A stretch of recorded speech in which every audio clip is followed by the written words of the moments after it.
The seventh season begins with a scene that instantly reminds the audience this story is no longer building toward war. It is already in the war's shadow. The opening feels both familiar and unsettling. One of the most striking cold opens the series ever attempted. The Hall of the Twins is alive with sound. The scraping of chairs, the clinking of goblets, the roar of laughter. Frey men fill the room, feasting, drinking, certain of their own strength. At the head of the table, Walder Frey speaks, pride curling around his words. He praises his house for victories already won, for betrayals carried out with precision. He recalls the Red Wedding, boasts of how the Starks were brought low, and declares that the Freys hold power unchallenged, but the audience knows what the Frey soldiers do not. Walder Frey is dead. Arya Stark slit his throat in the closing moments of the previous season. So who is this figure standing before them, his voice carrying across the hall? The strangeness grows as the speech continues. When he orders wine poured into every goblet and lifts his own for a toast, the tension sharpens. To the Freys, he says, they drink. A cough breaks the laughter. Another follows. Hands clutch at throats. The hall fills with choking sounds, chairs scraping backward, goblets dropping. One by one, the Frey men collapse to the ground, their laughter drowned by gasps for air. The mask slips away. Walder Frey's face is gone. Standing in his place is Arya Stark. Her eyes are calm, her voice steady, as if the slaughter is not chaos but justice. She leaves one young girl alive, leaning close to deliver her message. Tell them the North remembers. Tell them winter came for House Frey. The vengeance is complete. The debts of the Red Wedding have been repaid in blood. The season begins with the certainty that Arya is no longer a girl hiding in shadows. She is a Stark, and she has come for those who wronged her family. From that merciless opening, the story moves north, to the endless white beneath the wall. Mira Reed drags a sled across snow and ice, exhaustion etched into her face. On the sled lies Bran Stark, silent, eyes distant. They arrive at Castle Black's gate, where Dolorous Ed greets them with suspicion. Why should he open the gate to strangers? But Bran speaks with a gravity that cuts through doubt. He is no longer only Bran Stark. He is the three-eyed raven. His words carry visions of the Night King, of an army without breath, of giants with blue fire in their eyes. The certainty in his voice convinces Ed. The gates creak open, and Bran passes inside. He has returned home, but not as the boy who left. In Winterfell, Jon Snow faces his first major council as the king in the north. The great hall is filled with lords and ladies, voices raised in debate, the firelight flickering on stone walls. Jon insists the abandoned castles of the Umbers and Karstarks must be manned again, for winter is here and every fortress counts. The response is immediate and angry. They betrayed us, the lords cry. They demand punishment, destruction, an example carved into stone. Jon listens, then calls forward two figures, Alice Karstark and Ned Umber, the children of the men who betrayed House Stark. Nervous and frightened, they kneel. Jon's voice is steady, neither soft nor cruel. The sins of the father should not be held against the son. The children swear loyalty, and Jon accepts. It is an act of mercy, but also a declaration of his vision for the North, unity, not division. The hall quiets. Not everyone agrees. Sansa, standing at Jon's side, does not hide her doubts. She argues that mercy is weakness when facing enemies like Ramsay Bolton. Jon counters that their strength lies in remembering they are not executioners of children. Their disagreement echoes loudly through the hall. It is not open rebellion, but it foreshadows the friction between them.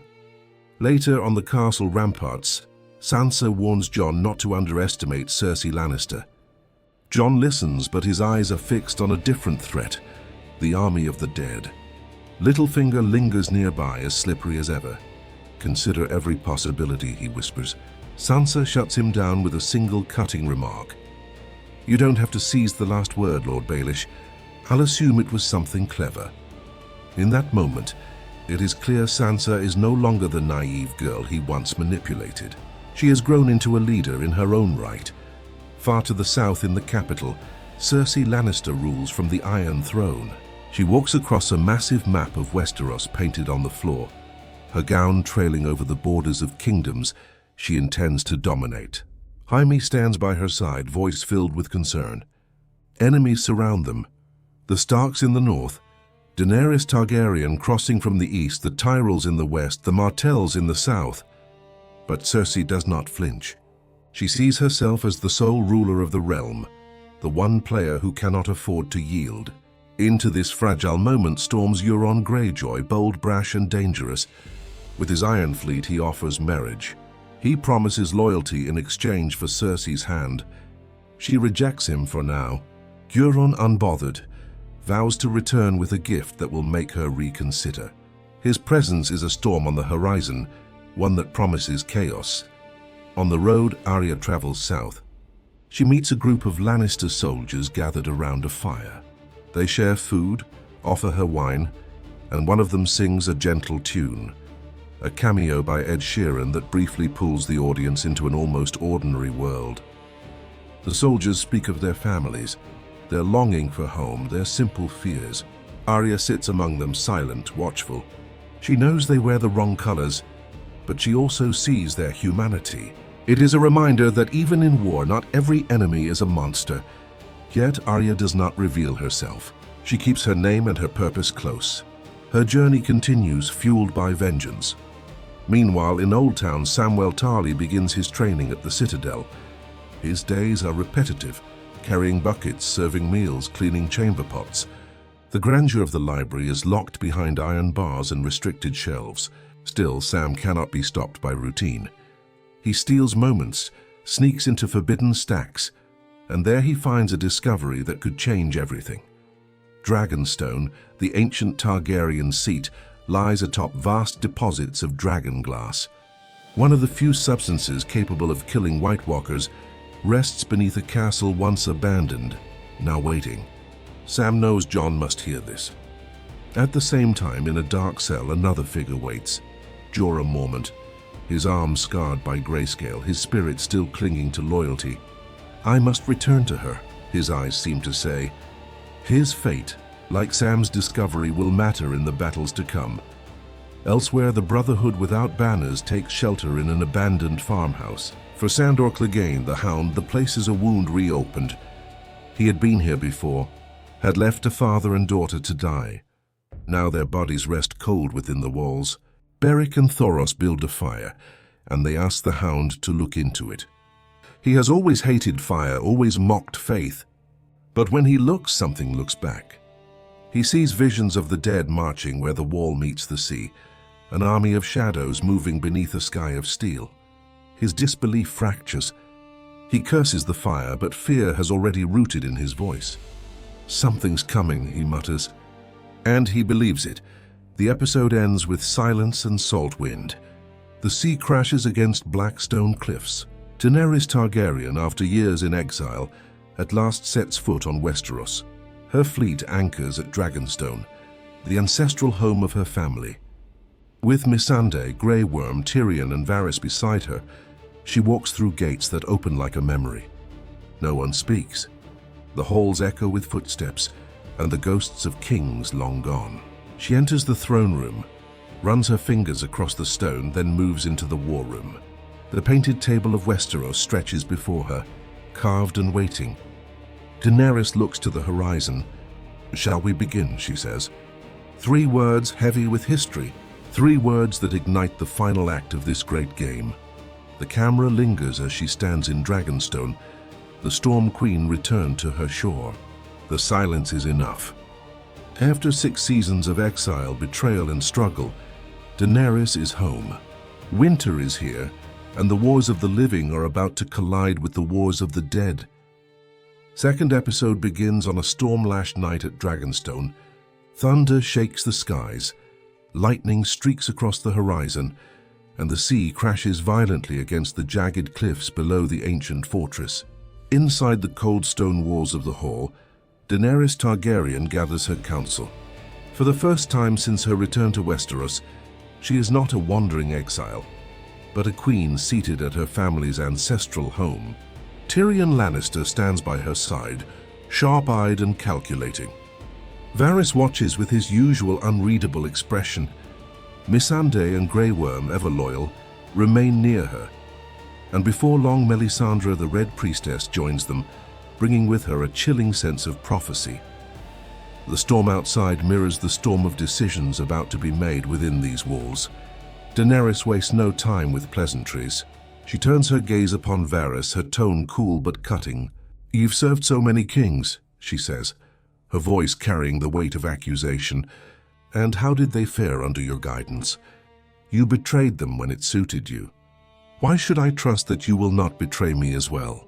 The spider does not shrink before her. His calm, deliberate voice fills the chamber. "I have never served kings or queens. I serve the people, Your Grace.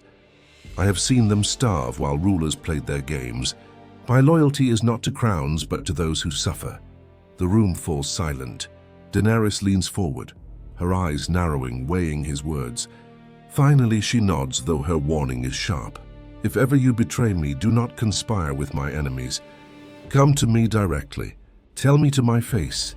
Varys bows his head, accepting her command.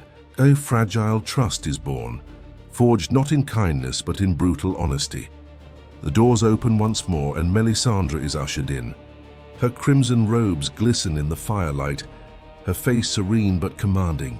She bows her head and speaks with urgency. "The Great War is not for the Iron Throne," she declares, her voice echoing like thunder itself. "The true war is in the north. The Night King marches with an army of the dead. You will need allies, and there is one who can stand with you. Jon Snow, the king in the north." Tyrion steps forward, his lips curling into the faintest smile. "I knew him once. He is his father's son, honorable, stubborn, and loyal. He would be a strong ally." Daenerys listens, the storm pounding against the windows. At last she speaks. "Summon him. Let the king in the north come to Dragonstone." With that decision, the seeds of alliance are sown, though mistrust still lingers in the air. Far away in Winterfell, snow falls thick upon the battlements. Jon Snow stands before his lords, reading the letter Samwell Tarly has sent. Beneath Dragonstone lies dragonglass, vast reserves of it, the one substance proven to kill White Walkers. Jon's voice carries both urgency and desperation. "This is our chance. Our survival depends on this." Yet the Northern Lords erupt with protests. Lady Lyanna Mormont rises, her small frame filled with defiance. "The king in the north belongs in the north. We named you to lead us here, not to ride south chasing alliances." Others echo her, fearful of abandonment. Sansa too challenges him, her words sharper than before. "You don't know this woman. You don't know if you can trust her." But Jon, weary yet resolute, answers, "We need the dragonglass. We need her dragons. If we do nothing, we die." The hall falls tense and silent. Finally, Jon declares his decision. He will go to Dragonstone himself and leave the north in Sansa's care. His choice plants the first seeds of division between the siblings, while Littlefinger smirks in the shadows, already scheming. Meanwhile, in King's Landing, Queen Cersei Lannister summons the Lords of the Realm. She strides across the painted map of Westeros laid upon the floor, her voice dripping with venom. "Daenerys Targaryen sails for our shores. She brings with her savage Dothraki hordes, foreign armies, and fire-breathing monsters. She will burn your homes, your cities, your families." Fear spreads like wildfire across the faces of the gathered lords. Jaime, standing beside her, warns against exaggeration, but his words falter under Cersei's unwavering glare. To further steel their courage, Qyburn reveals his secret creation. In the dim light of the dungeons, he unveils the Scorpion, a massive ballista capable of launching bolts large enough to pierce dragonhide. Cersei's eyes gleam with cruel satisfaction as she touches the weapon's iron shaft. "Let them come," she murmurs. The message is clear. She intends to fight fire with steel no matter the cost. In Old Town, the great library of the citadel echoes with the shuffle of parchment and the whispers of knowledge. Samwell Tarly, restless and determined, searches for answers. His path takes him to the quarantine cells where Jorah Mormont, ravaged by grayscale, awaits his fate. The disease has turned his skin to stone, his spirit withered, yet his loyalty to Daenerys unbroken. The Archmaesters have condemned him, declaring no cure possible. But Sam remembers the kindness of Jeor Mormont, Jorah's father, and refuses to let his son die forgotten. Under the cover of night, he brings blade and salves to Jorah's cell. The gruesome work begins. Sam slices away the hardened flesh layer by layer, while Jorah writhes in agony. The scene is unbearable, grotesque, yet filled with hope. Sam risks his place at the Citadel, even his life, to save a man who still has a part to play in the wars to come. Back at Dragonstone, Daenerys convenes with her new allies, Olenna Tyrell, Ellaria Sand, and Yara Greyjoy. Round the carved table map of Westeros, tempers flare. Ellaria pounds her fist, demanding fire and blood. Burn King's Landing to ash. Let the people die with the Lannisters. Tyrion counters swiftly, his voice firm. Slaughtering innocents will not make you a beloved queen. It will make you the Mad King's daughter in truth. Tension crackles like the storm outside.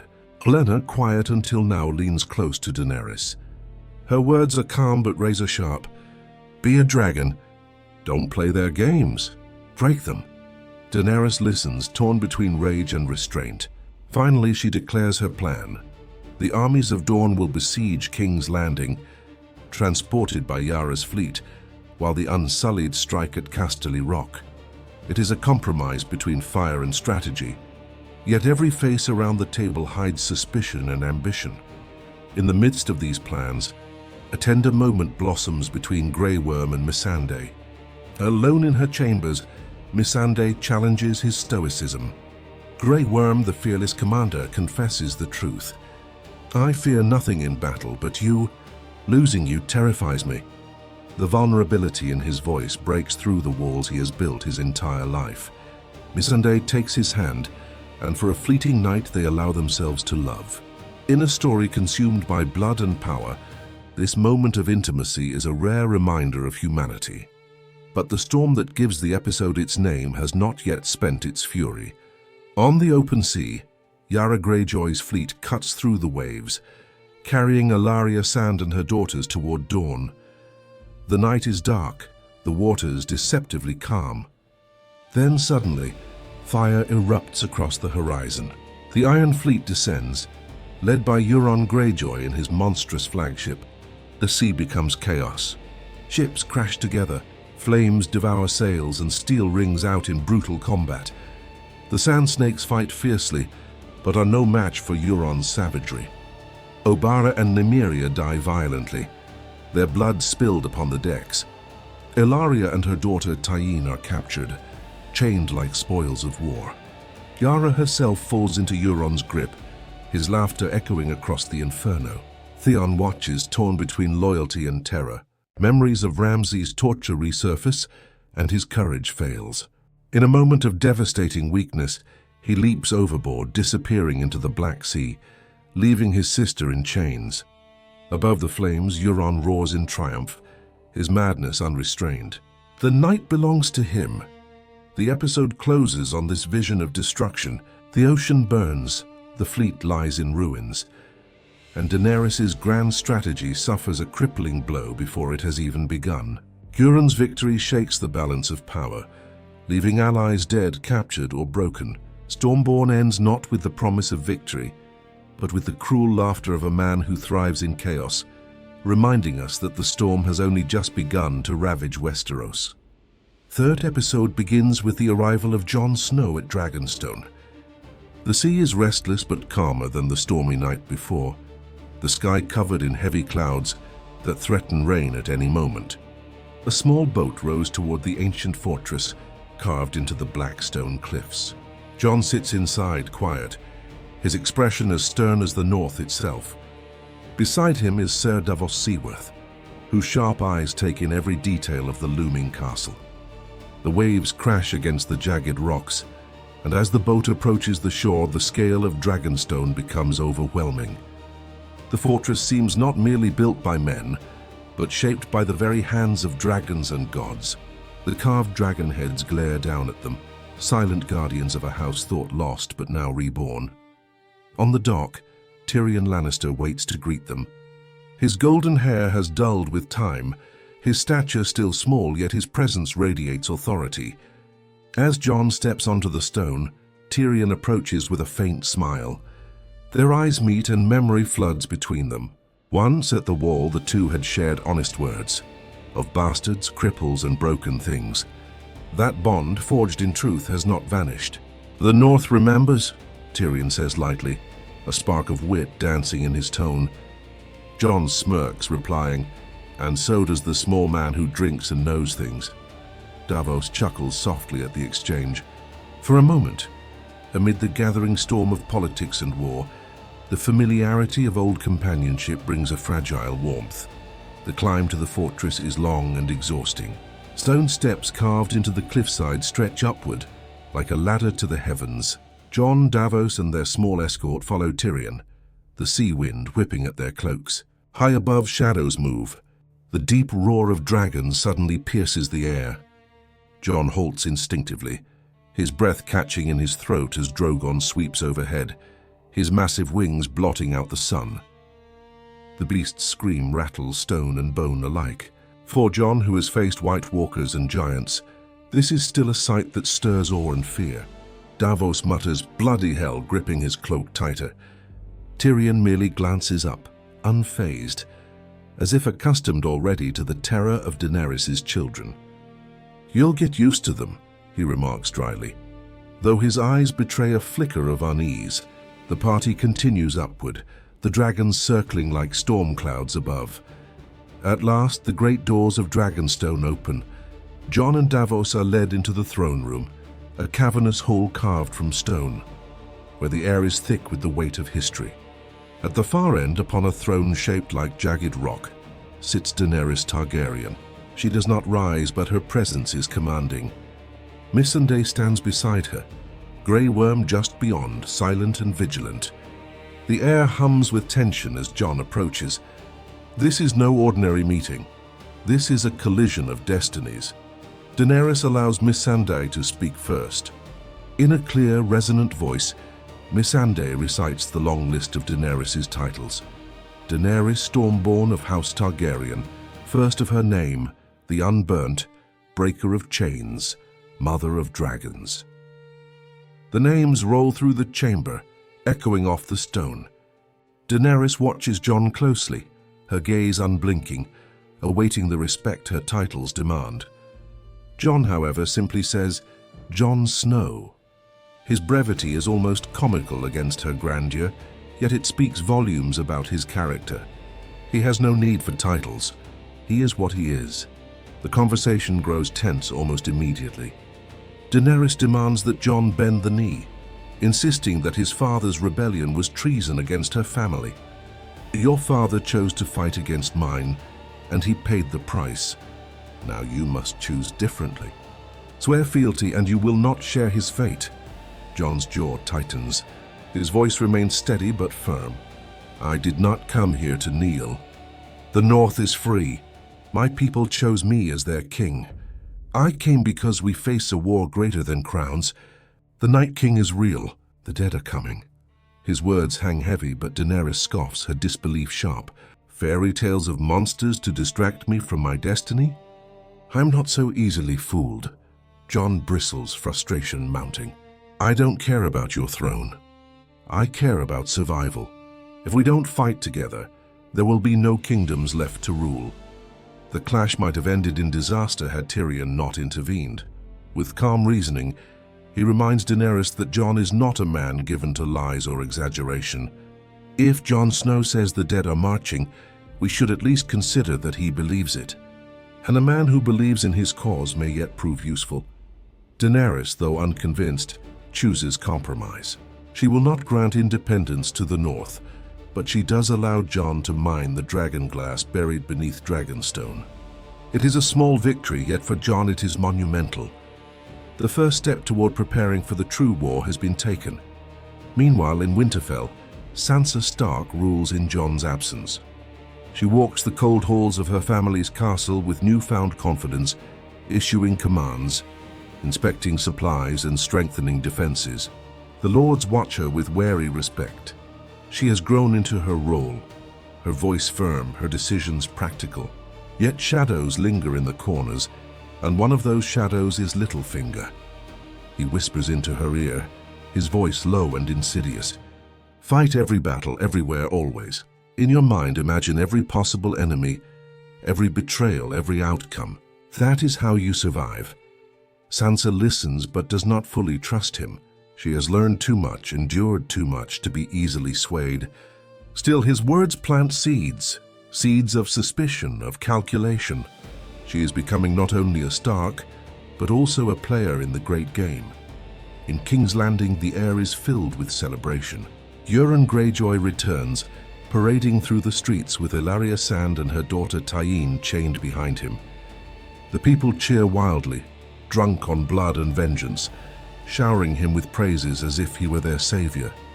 Euron basks in the adoration, his madness hidden beneath charm. In the throne room he kneels before Cersei, presenting his captives as gifts. She accepts them with cold satisfaction. Jaime watches uneasily, sensing the dangerous alliance forming between his sister and the reckless Greyjoy. What follows is cruelty unmatched. Cersei brings Ellaria and Tyene into the dungeons. She speaks with venom, reminding Ellaria of the daughter Cersei lost, Myrcella, poisoned by Ellaria's own hand. Then, with twisted justice, Cersei delivers her revenge. She kisses Tyene's lips with poison, the same weapon Ellaria once used. Bound and helpless, Ellaria screams as her daughter writhes, gasping for breath. But death does not come swiftly. Cersei ensures Ellaria remains alive, chained, forced to watch Tyene's slow decay. The scene is agony, a punishment crafted not merely to kill but to torture the soul. In this moment, Cersei surpasses even the darkest of rulers in cruelty, her thirst for vengeance consuming all traces of mercy. Back at Dragonstone, news arrives of disaster. The Greyjoy fleet has been destroyed, Dawn lost, and Daenerys' carefully woven plans unravel before they begin. Fury surges within her. She rises, her voice shaking with rage. "I will take my dragons to King's Landing. I will burn them all." Her counsel trembles at the fire in her eyes. But Tyrion, ever the voice of restraint, steps forward. "If you burn cities, you will be no different than your father. They will call you the Mad Queen, not their savior." His words pierce through her anger, though only barely. The choice between fire and strategy hangs heavy upon her shoulders. Meanwhile, the mysterious Melisandre vanishes from Dragonstone. Varys and Tyrion speak of her disappearance, uncertain whether her influence remains a blessing or a curse. Her prophecy lingers like smoke in the air, unseen but suffocating. War then shifts to the field. The unsullied march on Casterly Rock, guided by Tyrion's cunning plan. He knows the fortress well, its secret tunnels, its hidden weaknesses. As Grey Worm leads his soldiers through the narrow sewers, they emerge within the castle, overwhelming the defenses from within. The rock falls, a triumph of strategy, but the victory is hollow. The Lannister army is gone, its strength elsewhere. Tyrion's voice narrates as realization dawns. Jaime has outmaneuvered them.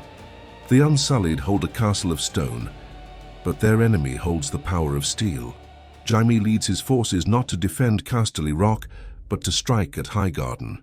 The Tyrells, rich and proud, fall swiftly before the might of the Lannisters.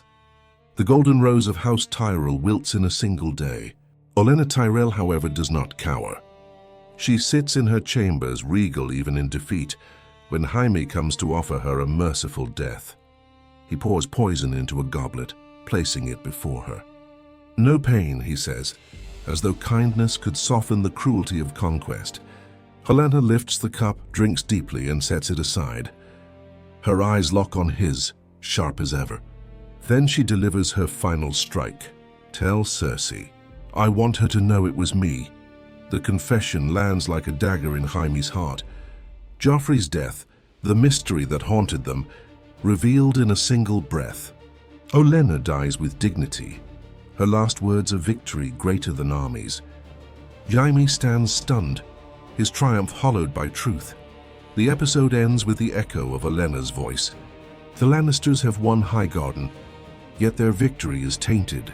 Cersei's justice, her vengeance, is stained by the revelation that her greatest torment came not from enemies across the sea, but from the very rose she believed trampled beneath her heel. The Queen's justice is not justice at all, but the cruel reminder that in the Game of Thrones, even in death, truth can shatter power. Next episode opens on a dusty road under the blazing summer sun. The aftermath of Highgarden's fall is evident. The Lannister army marches in long columns, wagons creaking under the weight of gold and grain. Soldiers sweat under their armor, their boots kicking up clouds of dust as they escort the immense bounty back toward King's Landing. The sound of iron clashing lightly against shields and bridles mixes with the neighs of weary horses. Jaime Lannister rides at the front, his golden hand glinting faintly in the light, his expression both stern and contemplative. Beside him is Bronn, whose smirk refuses to fade even in the midst of toil. He watches the wagons with greedy eyes and says, half amused, half annoyed, "Gold, grain, wine, treasure, all of it rolling along. But where's my share in all this?" Jaime glances at him, his voice firm, tired. "Your reward will come. You'll get what you deserve when the time is right." Bronn laughs dryly. "I've already proved myself, haven't I? Proof doesn't fill my purse. Gold does." Their banter serves as a reminder that loyalty is often bought, not earned, and that Bronn's eye never strays far from coin. Even amid victory, far away in King's Landing, Cersei Lannister meets with Tycho Nestoris of the Iron Bank. Draped in her regal black gown, she speaks with the confidence of someone who has clawed her way to power and refuses to let it slip. "The gold from Highgarden is on its way," she declares. "With it, every debt will be paid in full." Tycho, calculating and measured, inclines his head slightly, the faintest smile curving his lips. "The Iron Bank has always admired those who pay their debts. With your treasury restored, our support will not waver. In that chamber, the battlefield is not swords and blood, but coin and contracts, and Cersei proves she can wage war with gold as ruthlessly as with steel. This alliance cements her position, making it clear she intends to fight on every front." Meanwhile, the cold winds of the north blow through Winterfell's gates. A lone figure, cloaked and hardened by years of wandering, approaches, Arya Stark. At last she has returned home. The guards at the gate do not recognize her. Her voice is calm but firm when she demands entry, her eyes sharp with Stark resolve. The soldiers hesitate, thinking her some imposter. Irritation flickers in Arya's face, the old spark of defiance. Only when she invokes her family's names do they falter and let her in. Stepping into the courtyard, Arya gazes at the stone walls she once ran through as a child. The air smells of wood smoke and cold earth. Memories flood back, but nothing feels the same. When she meets Sansa, the moment is heavy with years of separation and loss. Their embrace is both tender and awkward. The love is there, unshakable, but so too is the realization that they have grown into strangers. Arya's eyes carry the shadows of training with the faceless men. Sansa's gaze holds the weight of ruling and surviving. Yet in that moment, as sisters, they find warmth again. Arya also reunites with Bran, but he is not the boy she left. He sits in his wheelchair, his eyes distant, his tone eerily flat. Arya leans close, speaking softly. "I missed you." Bran's reply is cold, void of emotion. "I see things now. Everything. Past, present, future." His words unsettle her. To Sansa and Arya, it feels like their brother has been consumed by something vast and inhuman. The siblings are reunited, but the innocence of their childhood is gone, replaced by shadows, visions, and the hard steel of survival. Later, Arya challenges Brienne of Tarth to a sparring match. The courtyard fills with the sound of steel on steel. Brienne's strength is formidable, her heavy blade cutting the air with deadly force.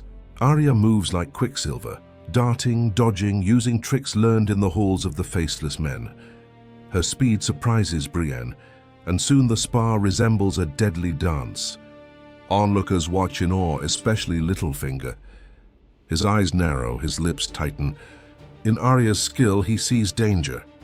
These Stark women are no longer pawns to be manipulated. His grip on Winterfell is loosening, and his discomfort is etched plainly on his face. Far to the south, on Dragonstone, Jon Snow and Daenerys Targaryen spend more time together. Jon leads her into the caverns beneath the castle, where ancient carvings line the walls. By torchlight, he shows her depictions of the first men and the children of the forest, standing side by side, fighting against the White Walkers. The etchings are crude but haunting, history carved in stone.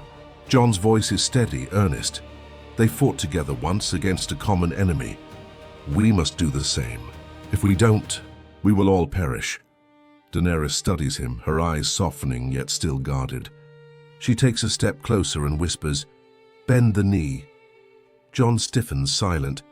For him, survival is the only crown worth claiming. For her, loyalty is the foundation of power. Between them, tension simmers, not just political, but something deeper, an unspoken connection forming in the firelit cavern.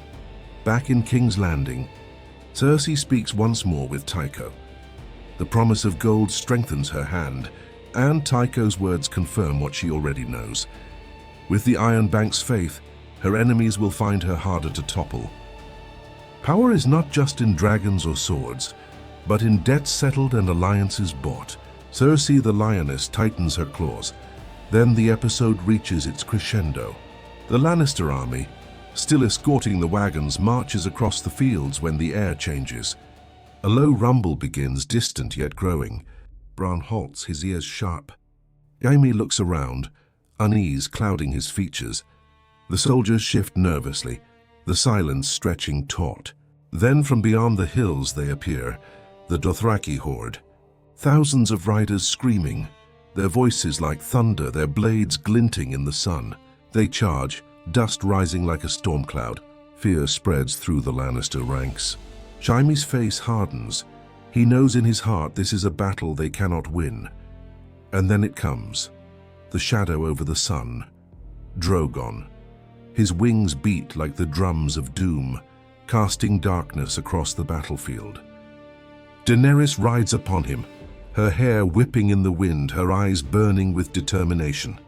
Drogon dives and the world erupts in fire. Flames engulf wagons, soldiers, and horses alike.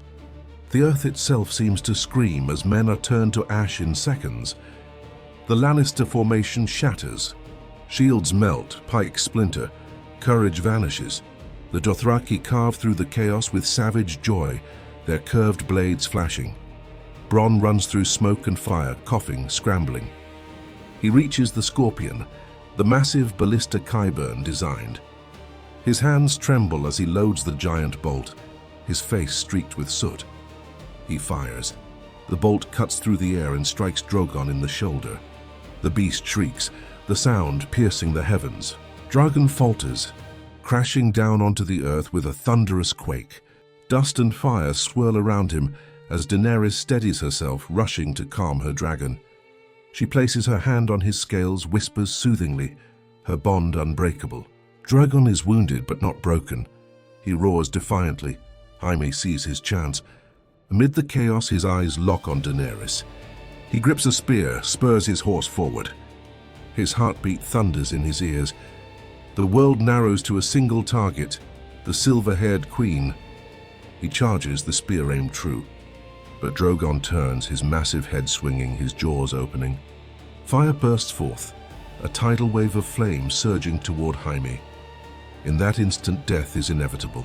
Yet Bronn dives, slamming into Jaime, knocking him off his horse. Together they plunge into the river. Jaime's golden hand drags him down, his armor weighs heavy. The water swallows him, muffling the world above. Through the haze of the river, he sees light shimmering, fire flickering on the surface. His lungs burn, his body sinks deeper. The question remains, will he rise again, or drown beneath the weight of war? The episode ends here, not with triumph but with uncertainty. The battlefield is a graveyard of ash and ruin. Daenerys has shown her true power, not just as a queen but as the mother of dragons, a force no army can stand against. Yet in that victory lies terror. The fire she wields is as devastating as it is glorious. Westeros has seen its future, and it burns. Next episode begins with the aftermath of fire and ruin. Beneath the murky waters of the river, Jaime Lannister sinks like a stone, the weight of his golden hand dragging him down.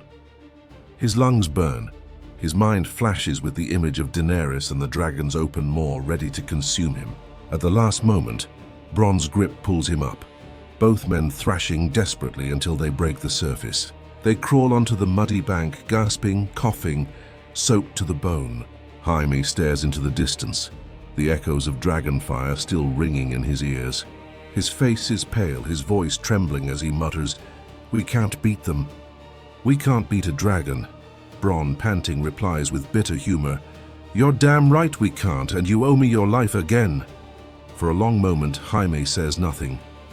The truth weighs heavier than his armor. The Lannisters, once the richest and most powerful family in Westeros, are now staring into the jaws of extinction. When Jaime returns to King's Landing, he seeks out Cersei immediately. His voice is urgent, his tone broken. "We cannot win this war. Daenerys has 3 dragons. We have spears and men who burn like tinder." But Cersei, seated on the Iron Throne with fire in her eyes, refuses to waver. "Then we will find a way. I will not bend. I will not yield. If we die as rulers." Jaime looks at her, torn between love, loyalty, and despair. He sees clearly now. Cersei would rather burn the world than lose her crown. Meanwhile, at Dragonstone, Daenerys stands before the captured Lannister soldiers on a wind-swept hill. The defeated men kneel in ragged lines, their faces a mixture of fear and defiance. Drogon looms behind her, scales shimmering, teeth glinting in the sun. Daenerys speaks with a voice that carries across the field. "I am not here to murder. I am here to liberate. You have a choice, bend the knee or refuse and die." Some fall instantly, fear forcing their knees to the ground. Others hesitate, trembling, until finally they too bow. But 2 remain upright, Randyll Tarly and his son Dickon. Randall's voice is proud, unyielding. "I already have a queen." Dickon's jaw tightens as he declares, "Where my father stands, I stand." Tyrion steps forward, desperation in his tone. "Your grace, show mercy. Imprison them if you must, but don't burn them alive. You need allies, not ashes." Daenerys' expression hardens. "I gave them a choice." With a simple command, Drogon exhales a torrent of fire. In seconds, the proud men are reduced to charred remains. The soldiers who survive immediately kneel, heads bowed in terror. Tyrion watches, shaken, the seeds of doubt gnawing at him. Is this the beginning of a reign of fire and fear?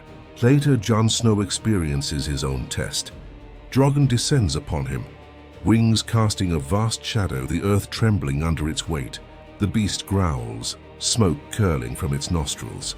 Jon stands his ground, heart pounding but resolute. Slowly he raises a hand and touches the warm ridged snout. To the astonishment of all, Drogon accepts him, lowering its massive head. Daenerys, watching intently, is struck by the sight.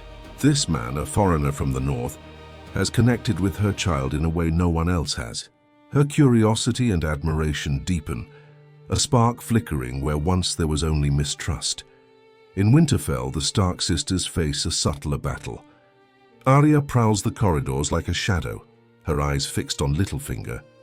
She watches him whisper to servants, slip keys into hands, trade knowing glances.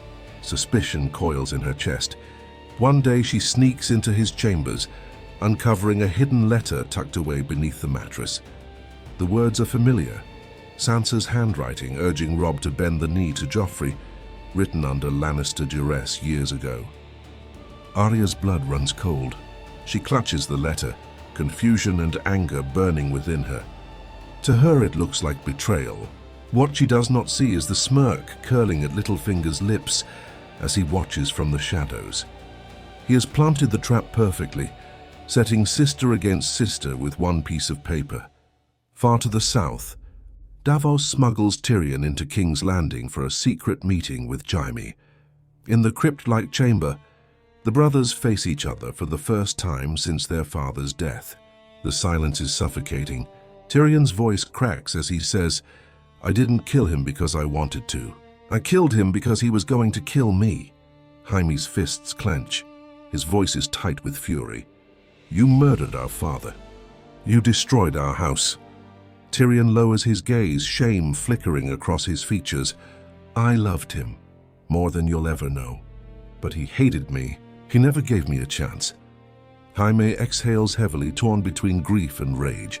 Their reunion is brief, fraught with unresolved pain, but beneath it lies the faintest echo of the bond they once shared.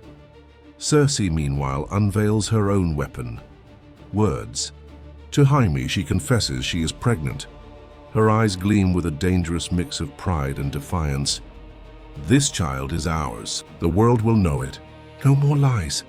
Jaime stares, disbelief and fragile hope colliding within him. Is it truth or another manipulation to bind him tighter? He cannot know. But his heart, weary and torn, yields once more to her will.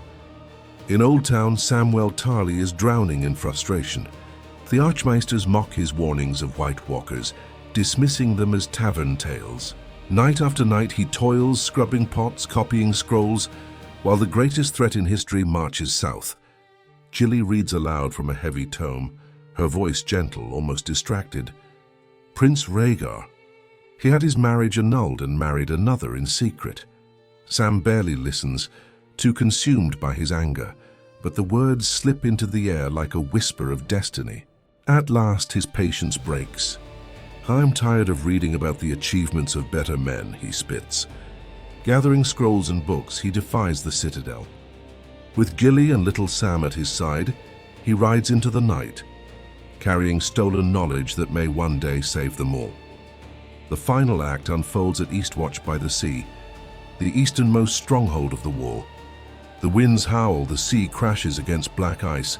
Jon, Davos and Jorah arrive, their breath steaming in the bitter cold.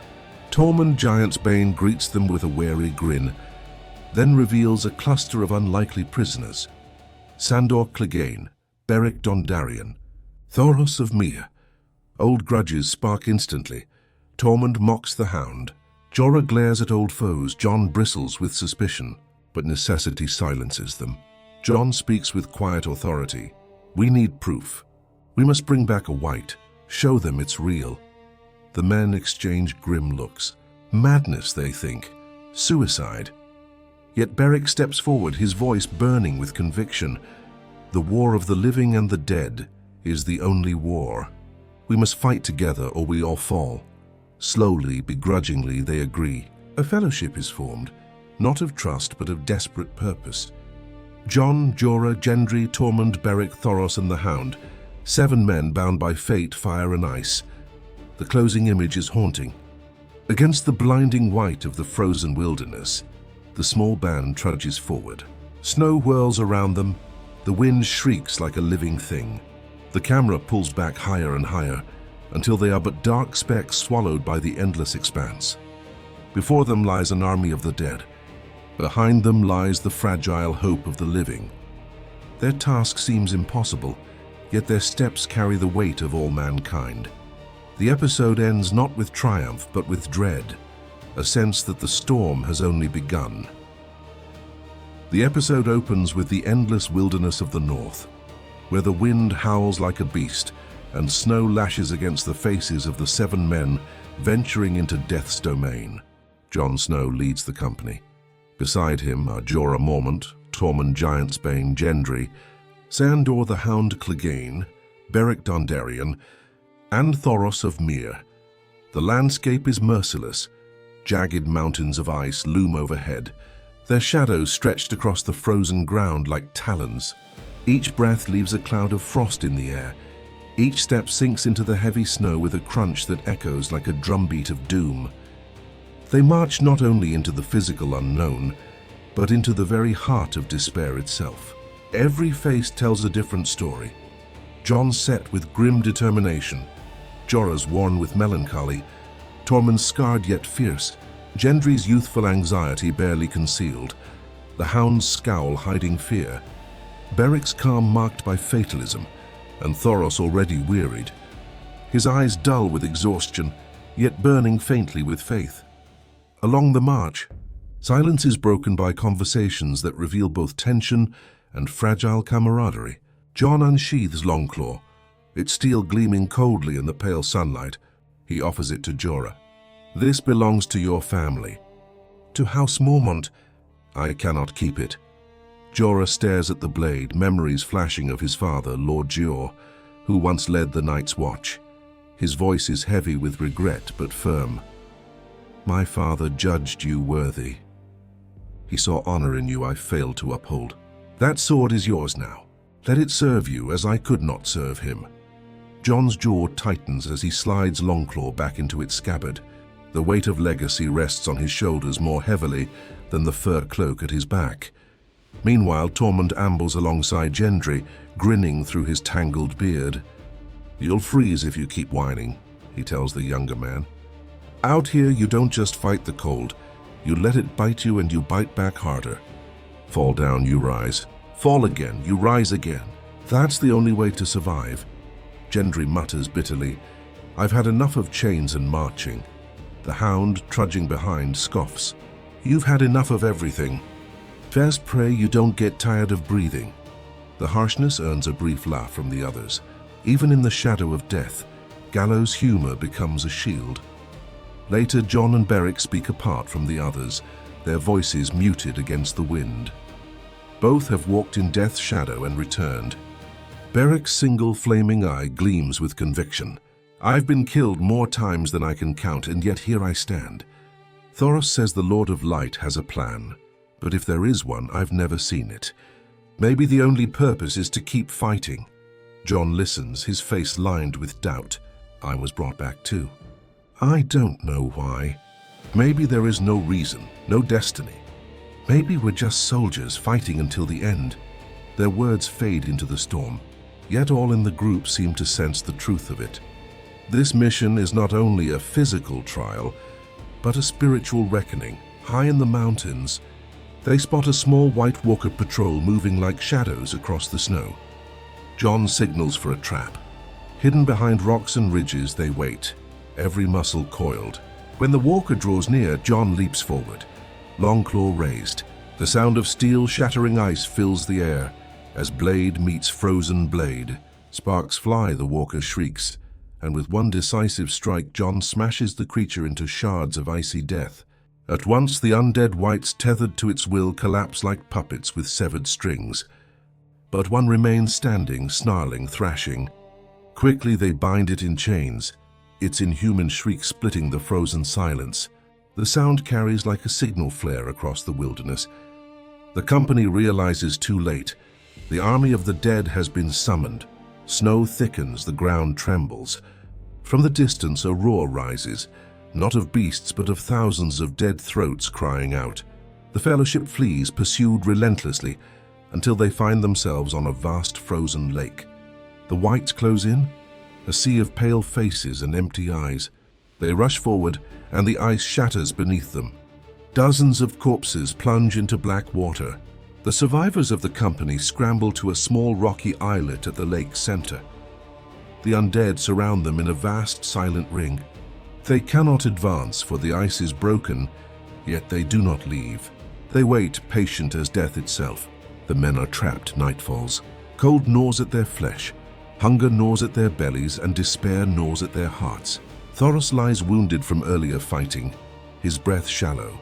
As dawn breaks, his body is still. Frost covers his beard, his skin waxen in the pale light. Beric kneels, grief etched deep in his weathered face. He sets his friend's body aflame with his sword, the fire consuming the corpse as the others watch silently. Flames flicker against their hollow eyes. Death has taken one of them and waits patiently to claim the rest. Jon makes a desperate decision. He grips Gendry's shoulder, his voice urgent. "You're the fastest. You must run back to Eastwatch. Tell them what's happened. Send a raven, call the dragons. Run and don't stop. If you fall, we all die. Gendry hesitates, fear etched across his face, but then nods. Dropping his warhammer, he sprints into the blizzard. The storm slashes at him, snow blinds his eyes, his lungs burn with each gasp. He stumbles, falls, crawls, rises again. Hours feel like years. At last he collapses near the gates of Eastwatch, barely able to gasp out, "Send for..." The Queen. The dragons. Back on the lake, the dead finally advance. The ice has refrozen. The whites pour across in an unending tide. Steel clashes against bone, fire meets ice. Jon's sword cuts down foe after foe. The hound swings with brutal force. Tormund fights with wild fury. Jorah's blade arcs through the air. Beric's flaming sword sears through corpses. Yet for every one they kill, 10 more replace it. Desperation grips them. Just as hope falters, a sound shakes the sky, the thunder of wings. From the clouds descend Drogon, Rhaegal, and Viserion, Daenerys astride Drogon. Fire rains down, turning hundreds of whites to ash. The men cry out in awe and relief. Drogon lands, claws smashing into the ice, wings spread wide. The survivors scramble onto his back, clutching desperately at scales slick with frost. Salvation is within reach, but the Night King has been waiting. He steps forward, cold majesty radiating from his form, and hefts a massive ice spear. His eyes fix on the sky. He hurls the spear with supernatural force. The weapon whistles through the air and slams into Viserion's chest. The dragon shrieks in agony, fire and blood spraying as his body convulses. His wings beat frantically, then falter. With one final cry, he crashes into the lake, ice shattering, flames hissing as they meet the water. Blood stains the frozen surface red. The company stares in horror. Daenerys screams, her heart shattering as her child sinks beneath the ice. Drogon roars in rage. Rhaegal shrieks in despair. Viserion's body vanishes into the black depths, leaving only smoke and silence. The survivors climb onto Drogon, but Jon is left behind, still fighting to hold the dead at bay. He swings until he is overwhelmed, pulled under by a tide of corpses. The ice gives way and he vanishes into the freezing depths. For a moment all seems lost, but then fire erupts amidst the whites.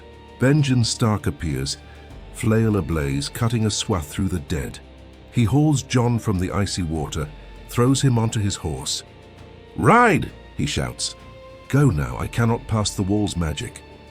Jon, half conscious, looks back one final time as his uncle disappears into the swarm, swallowed by death. The horse carries him away into the storm. At Eastwatch, Jon is brought in, nearly frozen but alive. Daenerys waits by his bedside, her face pale with grief and resolve. When Jon awakens, he reaches for her hand. His voice is hoarse but firm. "I will fight for you. If you ask me to bend the knee, I will." Tears brim in Daenerys' eyes. Their bond is no longer just political. It is forged in sacrifice, in shared loss, in something unspoken yet undeniable. The final scene is one of dread. The Night King's army stands upon the frozen lake, chains as thick as trees straining against the weight of Viserion's corpse. Slowly, inexorably, they drag the dragon's massive body from the icy depths. The corpse sprawls across the ice, lifeless and terrible. The Night King approaches, places his cold hand upon the beast's head. Silence falls. Then with a jolt, Viserion's eyes snap open, no longer warm and alive, but blazing with an unholy blue. A dragon of fire has been reborn as a dragon of ice. The camera lingers on those eyes, cold as eternity. Westeros' fate has shifted.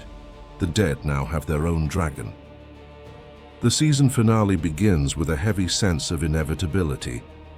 The fate of Westeros seems to hang in the balance as armies, queens, and kings gather for the most important parley of the age. The camera sweeps over King's Landing, its towers sharp against the pale morning sky, its streets filled with soldiers preparing for a meeting unlike any other. The Dragon Pit, once the proud home of the Targaryen dragons, now a ruin of broken stone and ash, will host the gathering. A fitting stage for a world standing at the edge of ruin. Cersei Lannister moves through the Red Keep with her usual calm menace. Jaime, armored and grim, follows at her side. Euron Greyjoy, arrogant and smirking, struts with mocking energy, enjoying the anticipation of chaos. On the other side of the city, Daenerys' delegation makes its way. Tyrion, Jon Snow, Davos, Jorah, Missandei and Theon among them. Their faces are tight with tension. This is not merely politics. This is survival. And above them all, the distant screech of dragons reminds the world that fire has returned. When Daenerys finally arrives, she does so with spectacle. Dragon and Rhaegal descend from the clouds, their wings blotting out the sun as the ground trembles with their landing. The soldiers and nobles gathered in the dragon pit instinctively flinch. Even Cersei's steel mask cracks for a heartbeat as the great beasts settle behind their mother. Daenerys walks forward, serene and commanding, her presence undeniable. The meeting begins, a silence thick as stone settling over the ruined amphitheater. Jon Snow wastes no time. The white is brought forward in its cage, rattling and shrieking with unnatural hunger. When the box is opened, the creature bursts forth lunging with snapping jaws only to be yanked back by chains. Its screams are inhuman, chilling even the hardened hearts of Lannister guards. Cersei steps back, her breath sharp, her eyes widening despite herself. Jon demonstrates the truth. Dragonglass shatters the dead, fire consumes them utterly. This, he declares, his voice carrying over the stunned assembly, is the enemy. This is what we must fight.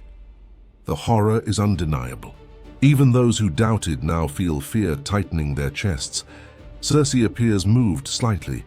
She offers a temporary truce, but her terms are cold and sharp. Jon Snow must remain neutral. The North must not join Daenerys or any other. For a moment the room seems to hold its breath, as if salvation might depend on a single lie. Yet Jon does not lie. His voice is steady, resolute. I have pledged myself to Queen Daenerys.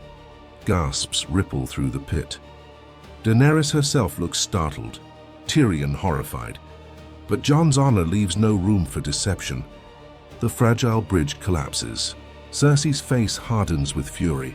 She turns and stalks away, her cloak sweeping behind her like the shadow of war.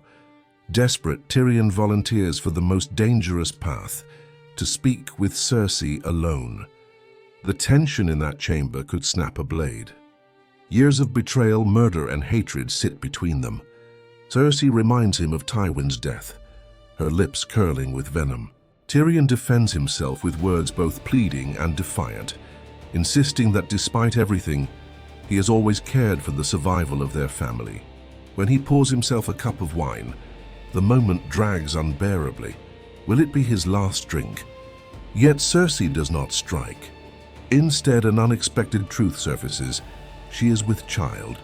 Tyrion sees it in her guarded glance, in the protective way her hand brushes her stomach. Whether this is truth or manipulation, it shifts the balance. By the end of their encounter, Cersei returns to the pit and declares the truce stands. Relief spreads, but the audience senses her deception runs deep. Meanwhile, in Winterfell, the Stark sisters' drama reaches its climax. Arya appears poised to accuse Sansa of treachery, recalling the letter she once wrote under Lannister coercion. Littlefinger watches from the shadows, smug and certain that his schemes have succeeded at last. Yet Sansa's voice cuts through the hall like a blade. Lord Baelish. The trap closes not on Arya but on him. One by one his betrayals are named. His role in Ned Stark's death, his endless manipulations, his whispered poisons. Littlefinger pleads, his voice trembling, but Arya steps forward with cold finality. Her blade slices his throat. The man who thrived on secrets dies exposed. Stark bloodlines united once more. Winterfell is stronger for his death.